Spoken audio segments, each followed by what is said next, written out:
David, Peter, we've made it to March.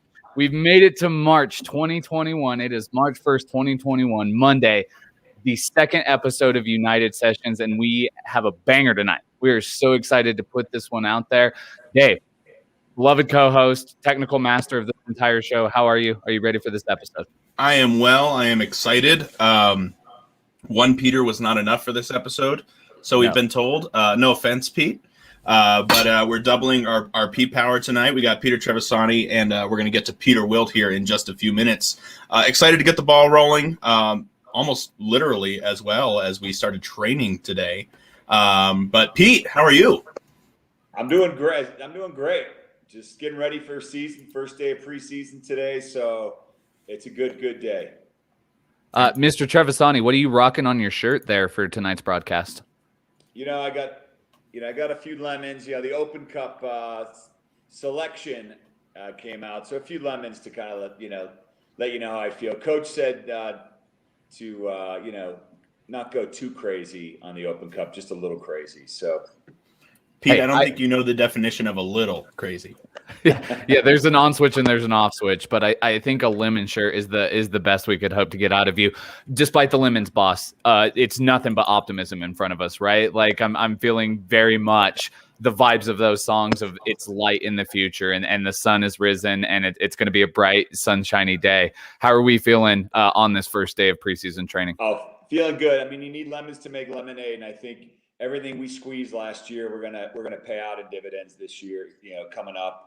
I'm just thrilled. The special energy this year, and it just feels like it's an honor to be playing this more. It's a privilege. It's not a right or it's not expected.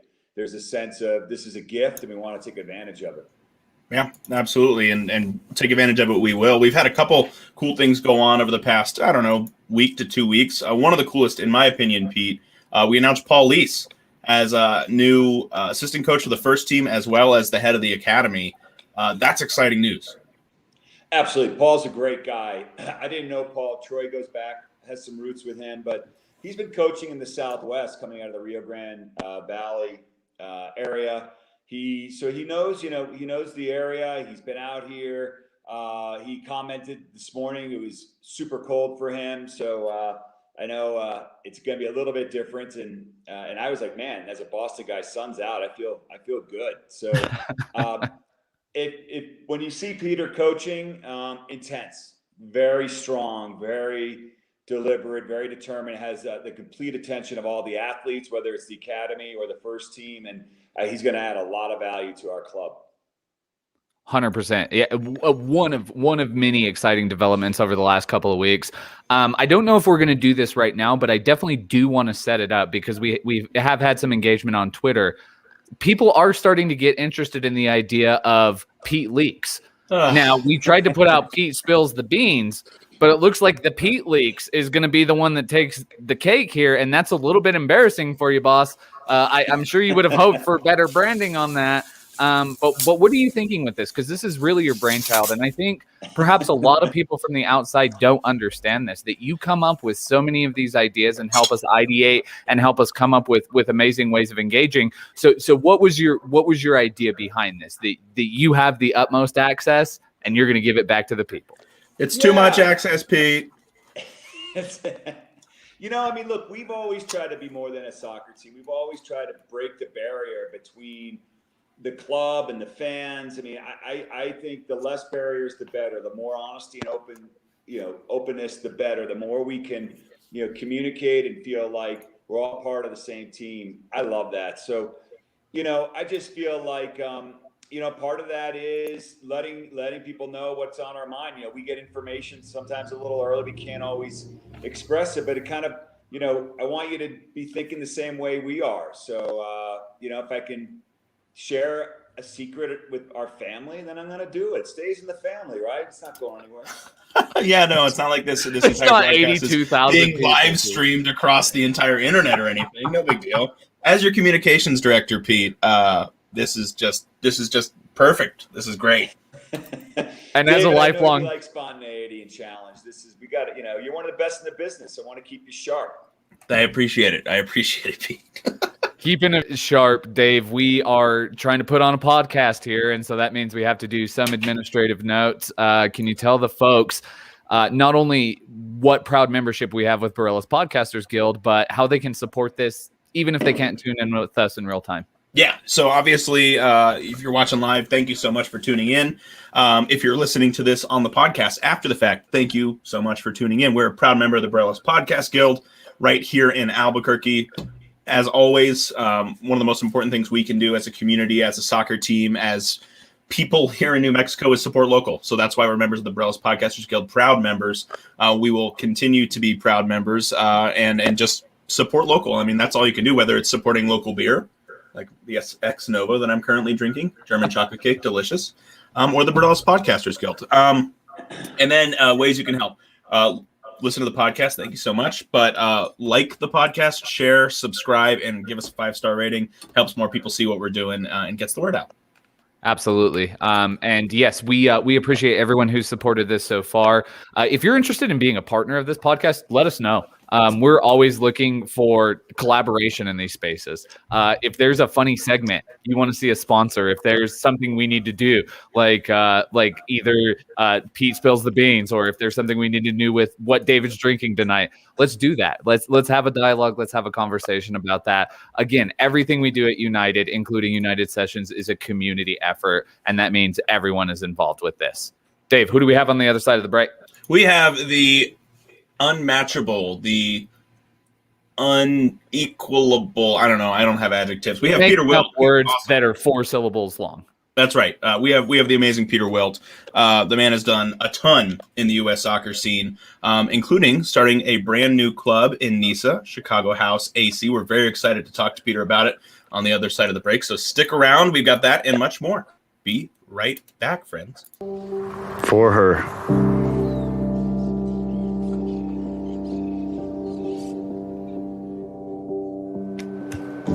Para ellos.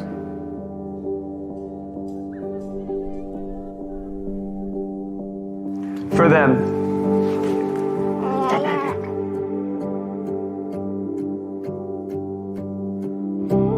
For all of us.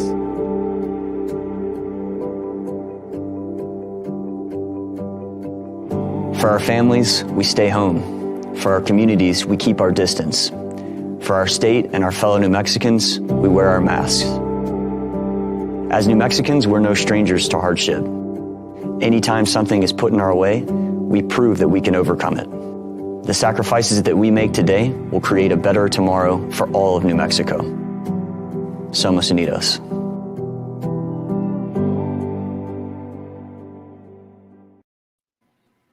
We are back with United Sessions, and we have doubled the Pete's present in the chat room, joined presently by the very wonderful Peter Wilt. Peter, I had the opportunity to serve on a panel with you, which was a really, really fun experience. So we were at Winter Summits at the end of 2019, and I get a call from the boss that's like, hey, I need you to fill in on this panel for me. And I'm like, great. But I don't realize this is a pretty high-level panel. You're wearing a suit. Craig Unger, the other guy, is wearing a suit.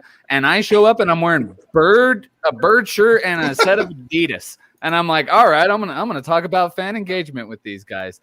So that was my introduction to you. Not a great one from my perspective. So for our audience, please introduce yourself. Give us the first paragraph of Wikipedia.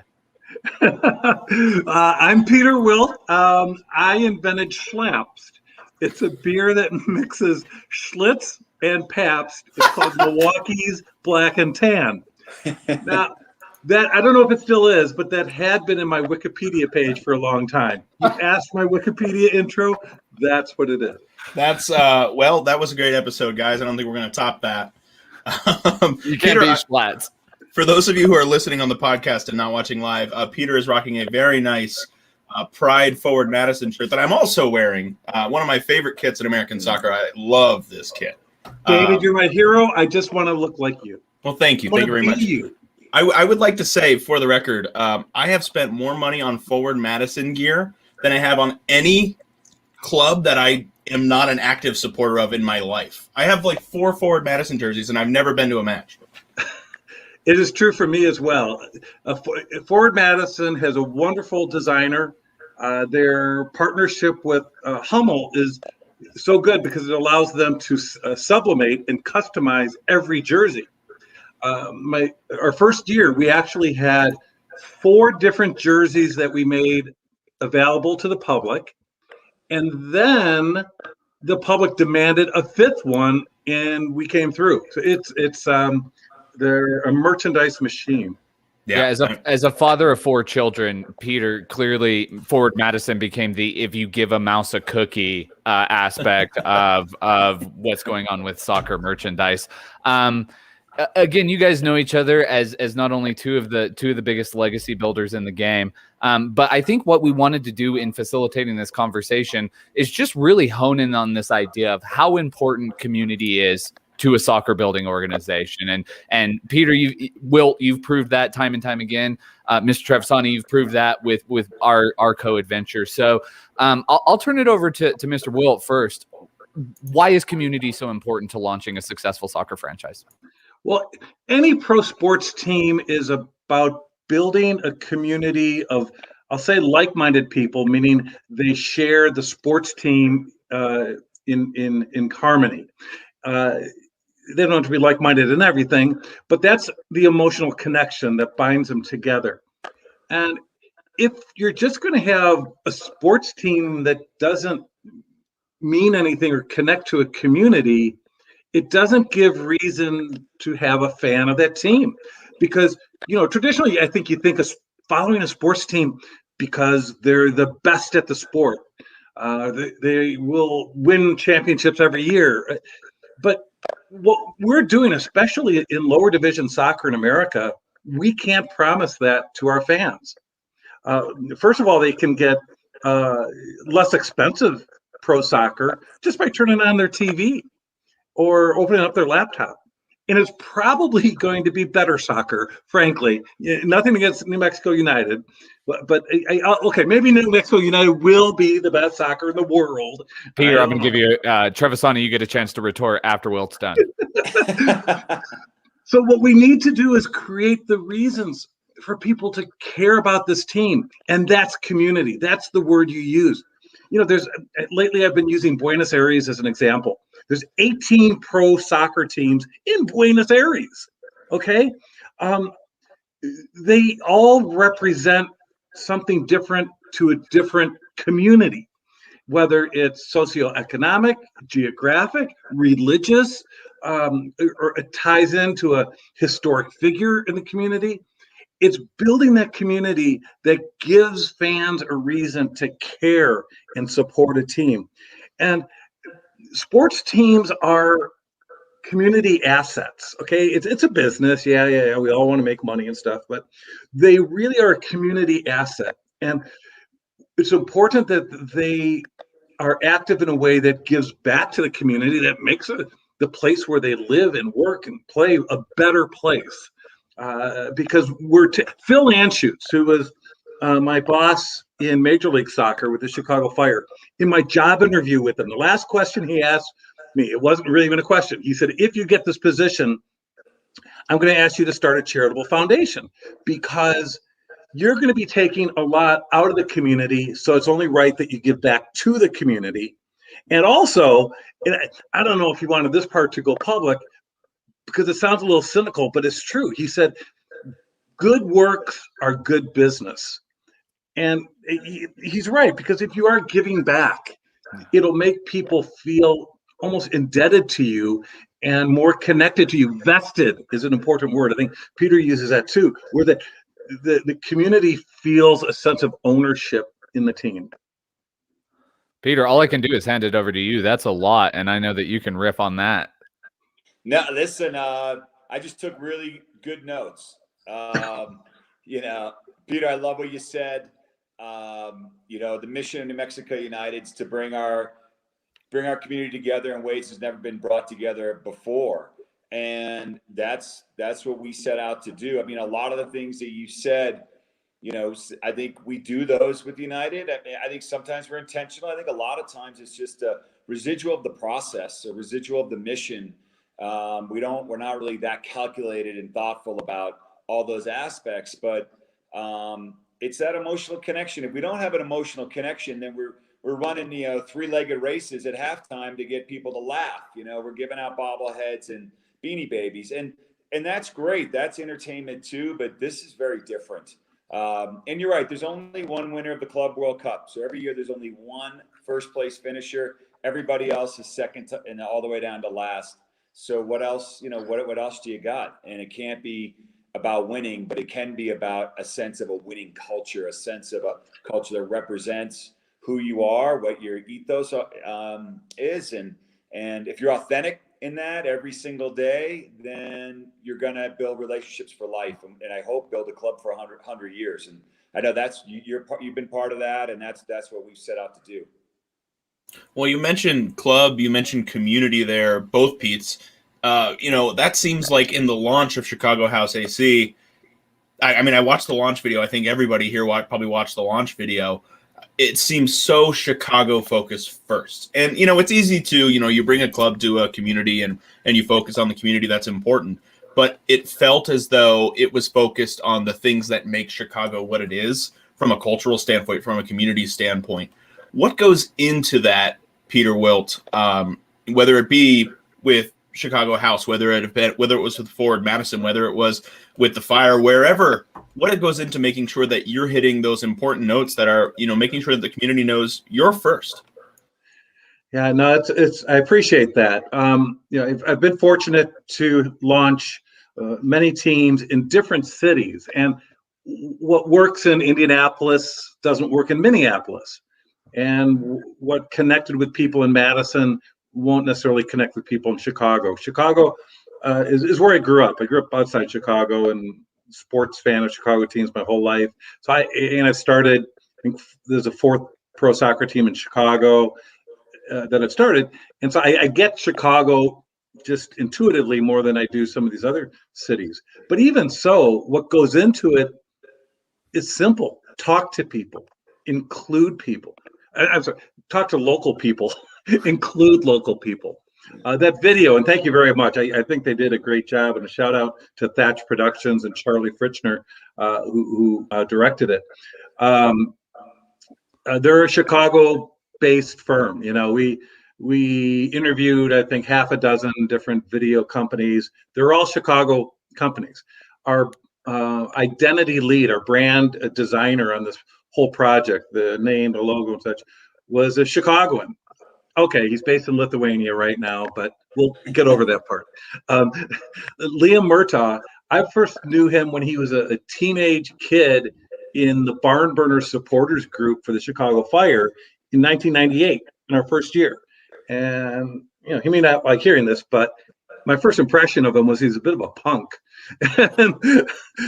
Same with David. Yeah. He still is, though.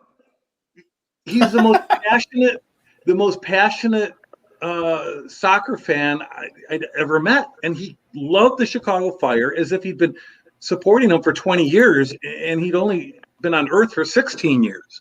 And he ended up, I got to know him. He ended up being a leader of Section 8 Chicago, became a very talented graphic design artist. I put him to work on the Chicago Red Stars brand when we started the Red Stars. He actually designed the original Chicago Red Stars logo.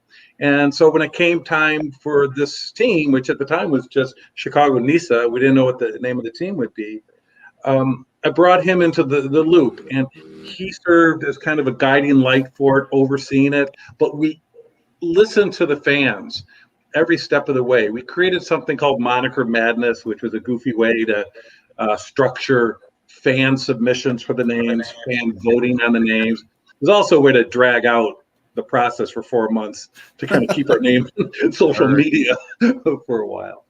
We created a fan advisory council and communicated with them every day via Slack, and then formally once a week on Zoom meetings. And then through social media, a lot of feedback, give and take, some informal and formal focus groups.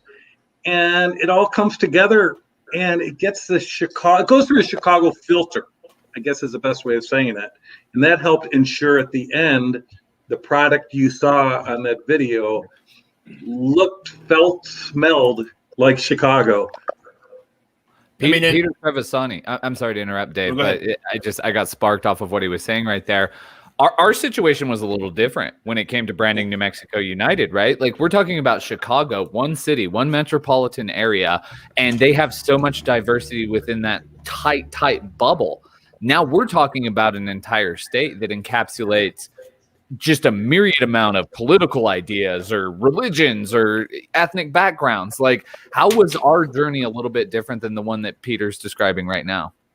Yeah, I mean, I can appreciate the, Peter, what you brought up about Chicago. I grew up in Boston, although I'm 20 plus years in New Mexico and self-identified New Mexican. So I understand that kind of that piece. But coming in New Mexico, it's a very big state geographically. We have a very diverse, group. I kind of joked when we went to Minnesota for the Open Cup. There was a lot of people in Minnesota had never, met anyone from New Mexico that didn't even know what a New Mexican looked like. And it's because no two of us look alike, and it's so diverse. And so we really had to find that common thread. And I think in a way, the common thread was that the best asset we have in New Mexico is people. So if we could come together in a way where people can, believe in people, where the through line are the hearts and minds of New Mexicans, then that's where we landed. And that's why we, do things like art and sport. And we talk about, how everyone should come in at their best authentic self or creative self on a Meow Wolf night. We want people to be exactly who they are, how they are, and bring that authenticity. And that's going to create, the best beef stew that we've ever tasted. Green chili stew, Pete. Green chili stew. Yeah. Peter, Wilt, most important question I'm going to ask you tonight. First of all, you started 6 clubs? Is that right? 7 clubs, something like that? This is number 8. Number 8. So 8 clubs. We've tried to forget 1 or 2 of them. Well, have you ever considered starting a club in a place that's warm? Back in the faint days of the NASL, I helped the Orange County NISA team get started. So I had a little bit of help on that one. I don't count that as one of the 8. Same with San Diego 1904. I was helping them out as well. And I think my blood is made for the northern climate, the cold weather. So probably not going to go anywhere south of the Mason-Dixon line anytime soon. Well, we'll have to get you out to New Mexico so you can experience. It's nice and dry and comfortable. It's not humid. You got to experience New Mexico weather. It's beautiful. I've been to all 50 states. I've been to 4 Corners. Does that count as being in New Mexico? It counts, sort of. New Mexico is like 29 different climates based off of where you're at. So not to go too far into it, but I grew out in the east part of the state where there is no mountainous land. It's windy. It's dusty all the time. It's made up of beautiful people, but the geography is nothing to brag about. And it wasn't until I came up to Albuquerque for a field trip as an elementary school student that I realized, oh, wait, New Mexico isn't geologically bereft. It's just the eastern portion of it. So you get a number of different things in that same vein. Guys, Lucas, you came to us out of a dust storm. I remember it. Was just a little I still try and manufacture that up, but the source of the dust is wildly different. Yeah.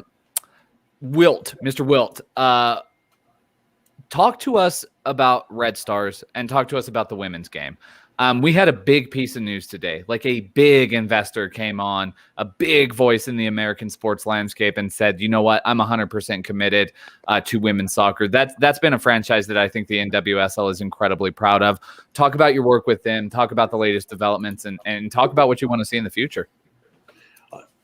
I'm real proud of my work with the Chicago Red Stars. I launched that team over a couple of years because it was at the beginning of WPS when we were struggling getting enough teams together to have a full league. And I put together the ownership group and then got the team launched along with our general manager, Marcia McDermott. And then one by one, the investors all left, including myself, and we left Arnim Whistler as kind of the last man standing as the owner of the Chicago Red Stars. And full credit to Arnim for keeping it going during difficult times. He owned that team during the transition from WPS to NWSL. And people forget it didn't happen overnight. There was a transition period where there was nothing there. Arnim kept him going out of his own pocket in amateur soccer for a year or two, and then brought him back when NWSL started, and has done a wonderful job keeping the team relevant in Chicago, keeping them playing in the beautiful SeatGeek Stadium, and making the team a platform for good. But it almost sounds like a tagline or Broadway show. If you need to text him real fast, just let us know. And today they announced bringing on a slew of new investors. And what I love about the investors they brought in, certainly there's some big names that are big in the sporting world, names that are big in women's sporting world, names that are big in the business world. What I love is that everyone they brought in is Chicago-based. They have connections to Chicago. And you talked about it earlier. It's local, local, local. And Arnim has done a great job of keeping that team going in a real positive direction. Rory, their head coach, has done a marvelous job. They haven't had the biggest budgets, that's for sure. They're never going to be mistaken for Angel City, but they do it in a Chicago way. And it's, the last match I went to pre-COVID for the Red Stars was post Women's World Cup, and there were 13,000 fans cheering them on, and it just felt so good to see that Chicago has embraced this team. Well, go ahead, Pete. Just based on what you're saying, does it take deep pockets to do an NWSL team right now? Is it, are we seeing the end of, kind of smaller budget teams across major sports? Are we never going to have another Buffalo Bills or Green Bay Packers or, Kansas City Royals? What do you think? You've seen so much over so long. Yeah, I don't know. It's a short answer. It's a very good question, because you certainly see some deep-pocketed owners come into NWSL, Angel City being the big example of that. Certainly the budgets across the board in NWSL are small enough that it doesn't take the billionaire class that MLS is. So as of now, absolutely, you do not have to be in that billionaire class to be successful in NWSL. But I think it's fair to ask, what direction is it going? I'd like to think there's always going to be room in that landscape for owners that don't need the billions of dollars to be successful. And one thing, a movement I like is fan ownership. In NISA, Detroit City and Chattanooga have embraced that. I think Chicago at some point is going to do the same thing. It wasn't even permitted in the United States with the SEC regulations until the last few years. So now it's possible to have some fan ownership on a minority basis. What I really like is for U.S. soccer, once things settle down with the litigation with NASL, to re-examine the professional league standards and make it more practical. When you think about it, if FC Barcelona you somehow magically move them to the United States, the way they're structured, they would not be allowed to have a professional soccer team in the United States because they're fan owned. And that doesn't seem right.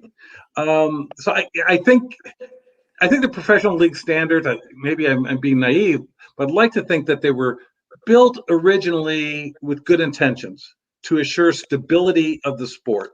And that's a wonderful goal.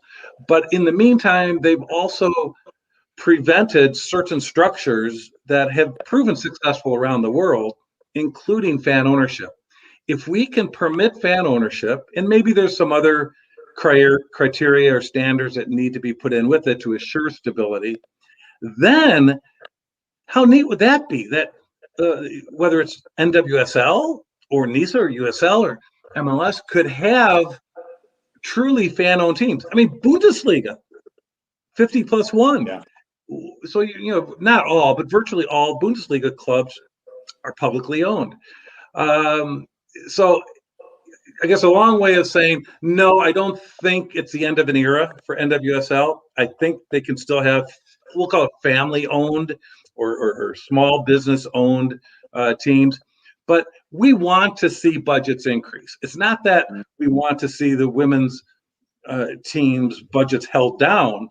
We want the budgets to increase in lockstep with the revenue, right? And to increase revenue, and sometimes organizations overlook this. One of the best ways to increase revenues is to increase expenses. Increase expenses in an intentional, thoughtful way, in ways that is going to drive marketing, community engagement, and sales. Yeah, I think that's amazing. I love what you just said about ownership. I think while we may not always have a structure for the community to own the team in terms of shares, we obviously can give them a sense of ownership without having to pay the money. And we were joking earlier about Pete's leaks and leaking information, and that's a sense of ownership and a sense of trust. And I think sometimes what I've seen a real lack of with owners is they don't trust their fans, they don't trust their communities, and they've created this two-dimensional wall. If you don't trust family, who are you going to trust? And I think that it's a big mistake, and I think it just shows a lack of creativity and imagination, and so while we may not be in New Mexico in a place to have fan ownership right now, we certainly want a sense of ownership in terms of the brand and where we're going and in pushing this forward. You're absolutely right. It's really the sense of ownership. The Green Bay Packers have that beyond the actual owners. And maybe, I happen to be a Green Bay Packer fan. I don't own a part of the team, but I feel like I do in part because they have that structure. But another place in American sports where they have that sense of ownership that sometimes we don't think about is collegiate athletics, in particular collegiate football. Whether you're an alumni, a student, or someone that just lives in the community where the college football team plays, you have that sense of ownership, right? There's that emotional connection that you're a Lobos, and right. I'm a Marquette grad, so I won't say I'm a Badger, but you have that. And that's the goal, I think, of any sports team. You're trying to get your fan base to feel that sense of ownership. That's right. All right, we've got like 7 minutes left till the break, Dave, and we have easily 35 minutes worth of material between these guys. Like, this is going to be a synthesis job. So I don't know where you want to go with this. I'm gonna actually hand it off to you. I've got two things. Peter, Wilt, when you and I first met was at ISC 2 years ago, the Independent Supporters Council conference in Baltimore. And one of the things that we talked about is guys have kind of led into it, is this fan first ethos. I would love to hear from both of the Petes. Obviously, we've talked about how important that is and why it's important, but where does that spring from for each of you? That's right. When we first met, we both had a beer in our hands, and we did. Steins, big Steins. Yeah, and we were with soccer fans, and I think for me it springs that I've always been a sports fan, and so I guess I kind of come from it naturally. I feel that passion. Where soccer is different for me, I had an experience, and I feel bad in a way because I'll go back to Bill Veeck. Bill Veeck is a Baseball Hall of Fame owner.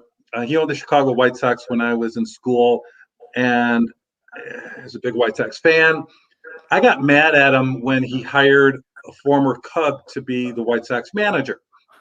His name was Don Kessinger. I wrote Bill Veeck, the owner, a letter complaining about it, and it was just to vent. It was cathartic. I didn't expect to get anything back. Lo and behold, a week later, I had a letter from Bill Veeck written to me, and he had obviously read it because he addressed my issues. He didn't agree with me, by the way, but it made an impact on me as a fan, and I remembered that. I wrote him, by the way, back again, and then he wrote me back, and I wrote him back, and we became kind of pen pals. And I made kind of a mental note that if I was ever in a position to influence fans, I would try to be as open and gain trust, as Peter said. And I think that's kind of where it comes from, is Bill Veeck. He made that lifelong impression on me. Peter Trevasani? Yeah, I'm glad I had a little time to think about it. So thanks, Peter, for going first. You're brave. I just think, like, while I'm an old guy now, I remember being a young guy, and I remember coming up through the business ranks, and I remember feeling that there were so many times that I felt like I could do more, but I wasn't really given the opportunity. I didn't really have a platform that believed in me personally. And so I've always kept that in mind. And as I've kind of gone on in my life, I've always maintained this feeling that people can do so much more than maybe they think they can, given on where they've been slotted in a job, slotted in life. It doesn't matter. We're all capable of almost unlimited possibilities, and people just need a platform and someone that believes in them, and then they can blossom in beautiful ways. And I think that that's something that I'm never going to forget. And every chance, anything I'm ever involved with, people are going to be the engine. It's not going to be gimmicks, not going to be marketing. And so just really understanding that people in New Mexico, a lot of people in New Mexico just haven't had a platform to really express their strength.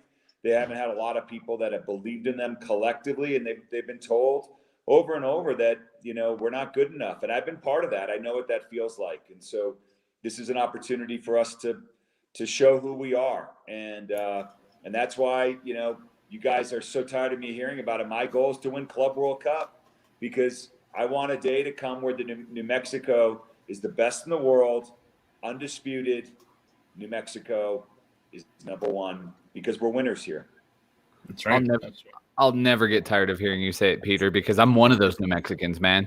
You Right. remember our first communication, and you use that heavily. Like, no one's ever let you express fully what it is you want to express. No one's let you get paid to bring ridiculous soccer people on while you chug native new Wisconsin beer with your new friend Peter Wilt. Like, no one has given us this opportunity to do those new things, and so I'm one of the biggest people on that front. Dave, I know we have to get to a break, but I know you're a master of kind of segmenting all this stuff out. So I want to get to one. Yeah, I want to get to one more question that came from the chat, actually. Andrew Bolte asks, question for the Peters, what are your thoughts on the reports about how the 2021 U.S. Open Cup is set to be structured, and what can be done to preserve and improve the standing of this competition? Peter, I know you briefly mentioned this earlier. I know that you said, Troy said to be kind, but I would love to get just a brief take. Yeah, well, this is what I'll say, is that the Open Cup is so beautiful because it gives everybody a chance. And it doesn't matter, where you come from. You put a team of 11 players together and you're in. And, it's a long road if you're just assembling a team, but you can have the Brooklyn Italians, playing the Boston Firefighters. And that's what's so beautiful. And you win and you advance, and you lose and you're out and you move on. And so that's America. I mean, and that's soccer globally. And I just feel that, there was an easy way taken out that, a small group selected, in some cases they just selected themselves to play. And there were so many teams that wanted to play in that we wanted to play the week before the Open Cup in the last week of April and have a competition so that the winners could advance, and then the people that didn't win could support those that did advance. And I think we missed a huge opportunity as a league. And I really wish we were in one of the 8, because I'd be saying the same exact thing. It's not about getting New Mexico United in. It's about engaging the fans, about preserving the spirit of the competition, the integrity of the game. And, frankly, we took a lazy approach, and that's disappointing. We have to do better. We're in the USL. If we want to be something that is, regarded as some of the best soccer in the world, we have to do better. That's right. All right. We're going to get to a third segment here, and it's going to be fun. Lucas, we got a game coming up. It's going to be if you guys tuned into this and you're like, dang, I'm learning so much about American soccer history and I'm talking to these geniuses of business and industry, we were about to flip it on its head with a little game we like to call Pete of Pete's. So if that's not a big enough teaser for you, I don't know what to do. See you after the break. For her.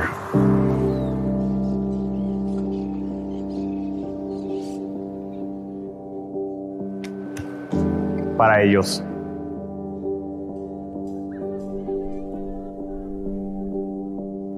For them.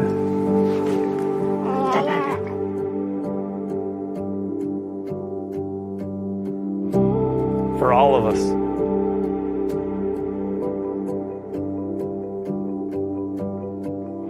For our families, we stay home. For our communities, we keep our distance. For our state and our fellow New Mexicans, we wear our masks. As New Mexicans, we're no strangers to hardship. Anytime something is put in our way, we prove that we can overcome it. The sacrifices that we make today will create a better tomorrow for all of New Mexico. Somos Unidos.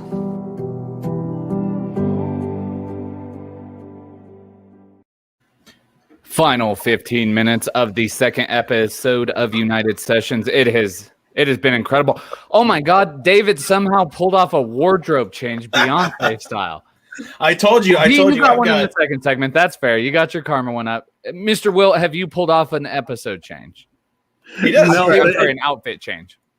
I do want to point out my homage to mid-90s USISL lower division team, the Everett Bigfoot. Wow. Vamos, let's go. We've come a long way. Mr. Wilt, you have a friend in the background there. Do you want to introduce him to the video streaming That audience? would be Cecil. Sometimes Beanie visits, but I think this is Cecil.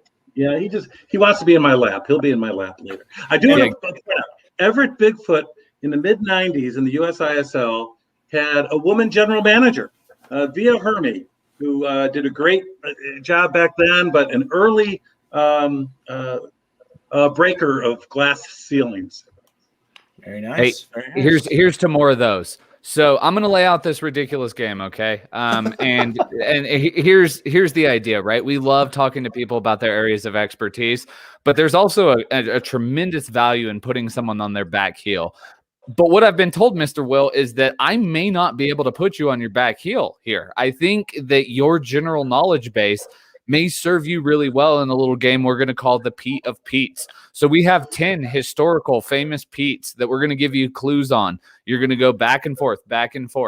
Whoever is the winner is on the hook for a beer bet. Mr. Wilt, we've seen from tonight that you love a good beer. We'd love to send you some from New Mexico. So if you can take out Pete Trevasani, it's coming your way. Otherwise, you're going to be sending down a selection for us. And let's be honest, it needs to be a little bit more than we're going to send you because there's 3 of us and only 1 of you. So I'm looking forward to the schlaps. So it is, yes, just bottles and mason jars upon schlats, please. Mr. Trevasani, because you signed my paychecks, I am going to go ahead and defer to you and say, do you want to go Peter? Who signs your paychecks? First or second, Mr. Trevasani? Would you like to go first or second? Oh, I mean, I feel like we're kind of the home team here. I think Peter, why don't you go first? Please. Very, very kind of you, Pete. Mr. Wilt, also known by his nickname Charlie Hustle, an American former professional baseball player and manager who played in Major League Baseball. Pete's like, I should have gone first. From 1963 to 1986 and managed from 84 to 89. He's a switch hitter and the all-time MLB leader in hits and games played. And not in the Hall of Fame for some ridiculous reason. Peter Edward Rose.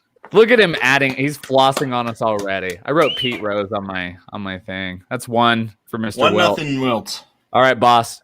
You got this. An American professional basketball player. He started in college at LSU.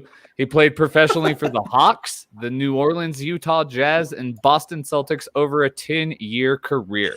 That would be Pistol Pete. Yeah. Pistol Pete Maravich. It's 1-1. All right, audience, we have us one brewing right here. One important note as we go through, these are going to get progressively harder, just in case you were wondering. A little bit. All right, Mr. Wilt, an American actor and comedian, a cast member on Saturday Night Live. He's also appeared on the MTV shows Guy Code, Wild 'N Out, and Failosophy. He has performed stand-up comedy on Adam Devine's House Party, Jimmy Kimmel Live, and Comedy Underground with Dave Attell. Name that, Pete. Pete Davidson. Correct. Golly. I thought we had I like him how there. he faked like he didn't know it for a second. He gave me a hope and he just ripped my heart out. I don't know if you guys are big Jeopardy fans like I You am. come across like a nice guy, but you're a killer, man. You would have done great in Wall Street. What All he right. did, age-old Jeopardy tactic, when you have a daily double and you're trying to get in the mind of the other person, you've just risked this unbelievable amount, and they read this clue and you just look more and more devastated, and then they finish the clue and you say it perfectly. That is how you cement your opponents in Jeopardy. Here's a question Will, for you, Lucas. Yeah. This is a tactical question. Yes. Are we doing? Let's say Peter Wilt got the next question wrong. Would Peter Trevasani have the opportunity to steal? He would. I do want to clarify the next question does belong to Peter Trevasani. Sure, yeah. So we're going to work through this, and it's cutthroat, Pete. This is how you like it. This is how you were conditioned on the fields of Boston College American football playgrounds. Here's your clue. I'm in my stance. An English singer, songwriter, record producer, and activist who rose to fame as the original lead singer and frontman of the progressive rock band Genesis. Genesis. That is Peter Gabriel. Yeah. Correct. We're His gonna- birthday was yesterday, I believe. There you go.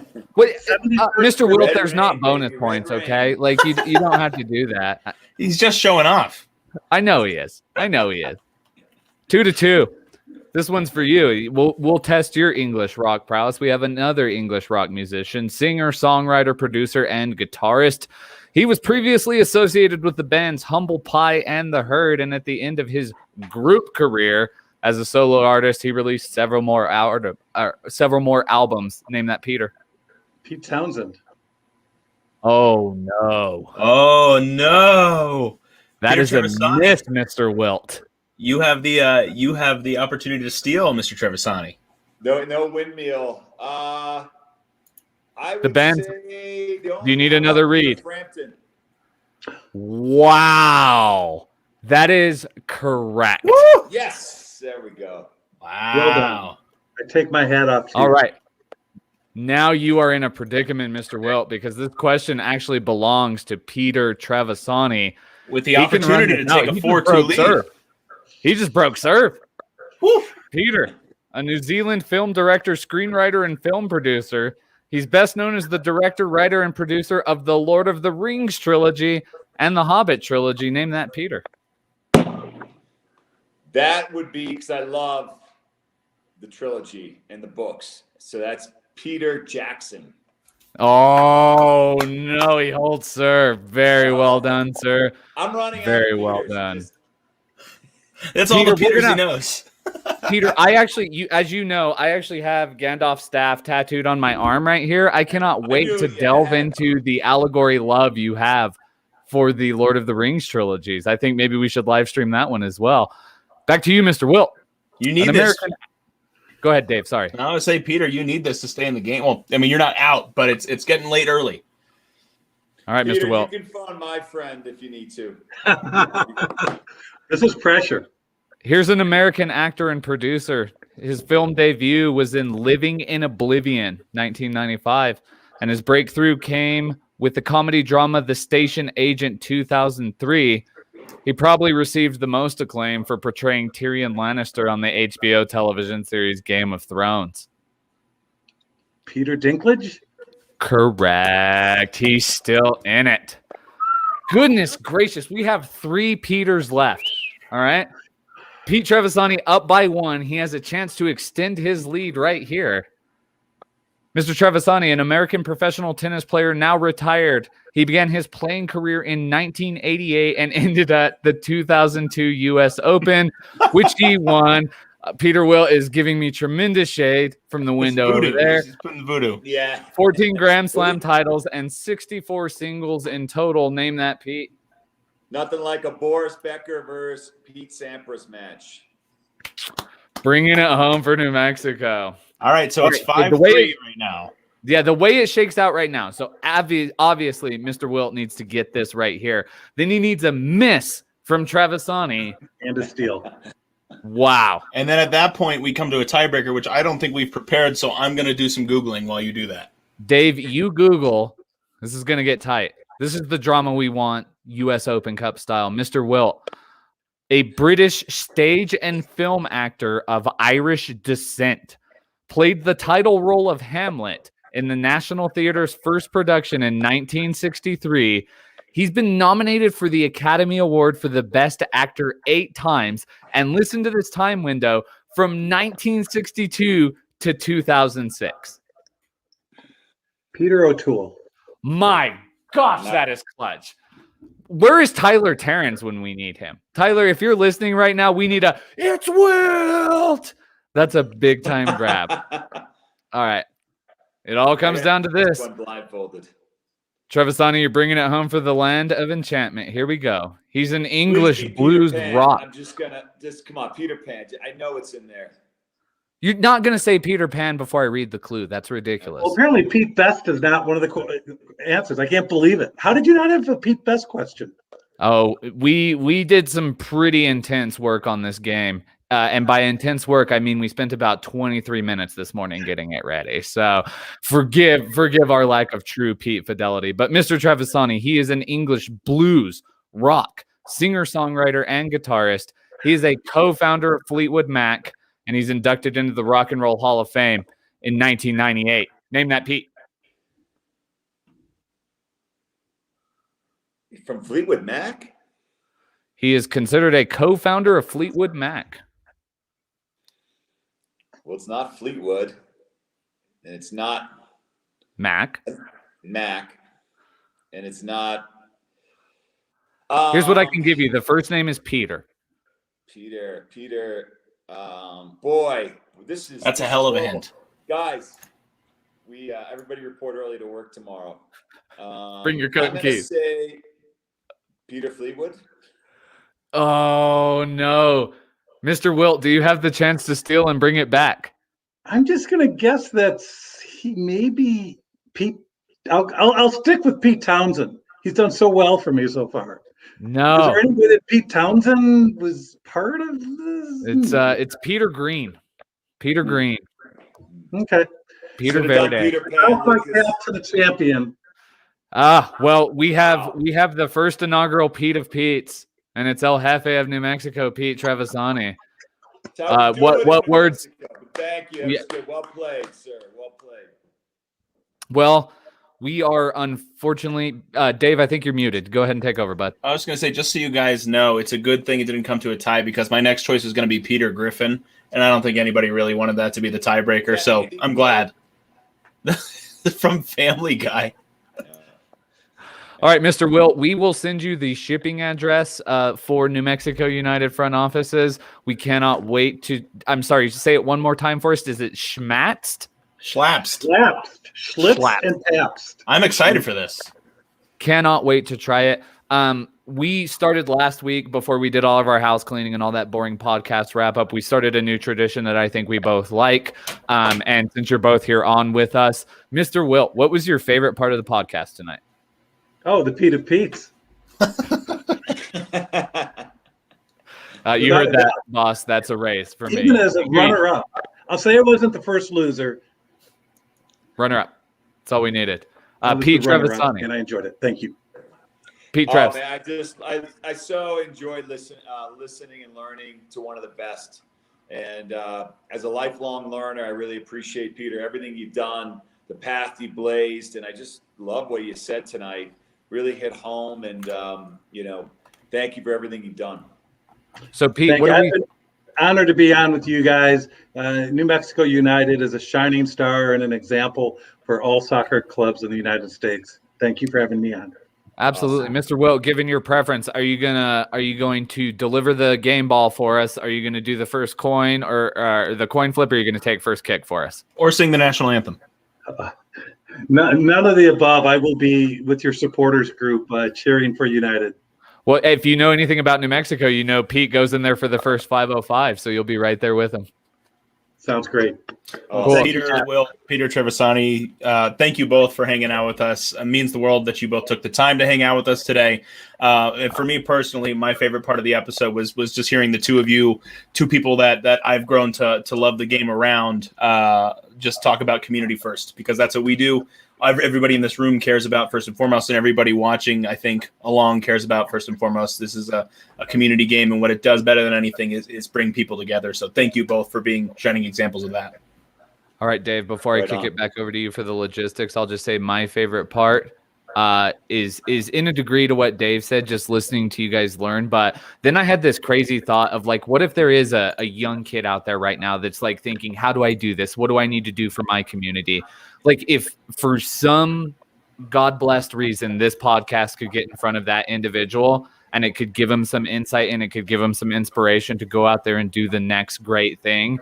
That to me is the potential of that is the best part of the episode for me. So Dave, go ahead and bring us home, my man. All right. Yeah. As we said before, we're proud members of the Barelas Podcasters Guild. Make sure you're always supporting local. Check them out on social media at Barelas Podcasters Guild. Give us a rating if you can. 5 stars, rate, write, subscribe, all that fun stuff. And we'll see you next time. Until then, Mr. Cash, Somos Unidos. We're united. Somos Unidos.